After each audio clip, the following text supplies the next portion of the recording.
Lady உரிமையாளர்களுடன் மகிழ்ச்சியாக வாழ்கிறாள். குழந்தை பிறக்கும் வரை அவள் புறக்கணிக்கப்பட்டதாகவும் குழப்பமாகவும் உணர ஆரம்பிக்கிறாள்.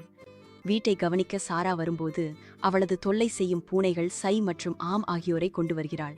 அவர்கள் சிரமங்களை ஏற்படுத்தி லேடியை தவறாக காட்டுகிறார்கள். நியாயமற்ற முறையில் தடைப்பட்ட பிறகு லேடி ஓடி சென்று தெருவில் முடிகிறாள். அங்கு அவள் கவலையில்லாத தெருநாயான டிராம்பை சந்திக்கிறாள். அவன் அவளுக்கு ஆபத்திலிருந்து தப்பிக்க உதவுகிறான் மற்றும் தனது உலகத்தை அவளுக்கு காண்பிக்கிறான். அவர்கள் வெவ்வேறு பின்னணியில் இருந்தாலும் அவர்கள் நெருக்கமாக வளர்கிறார்கள் மற்றும் ஒரு இத்தாலிய உணவகத்தில் காதல் நிறைந்த ஸ்பாகெட்டி இரவு உணவை பகிர்ந்து கொள்கிறார்கள். இது திரைப்பட வரலாற்றில் மிகவும் பிரபலமான காட்சிகளில் ஒன்றாகும்.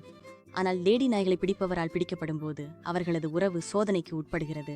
அவள் நாய்கள் தங்கும் இடத்தில் இருக்கும்போது டிராம்பின் கடந்த காலம் குறித்து சில கடுமையான உண்மைகளை அறிகிறாள்.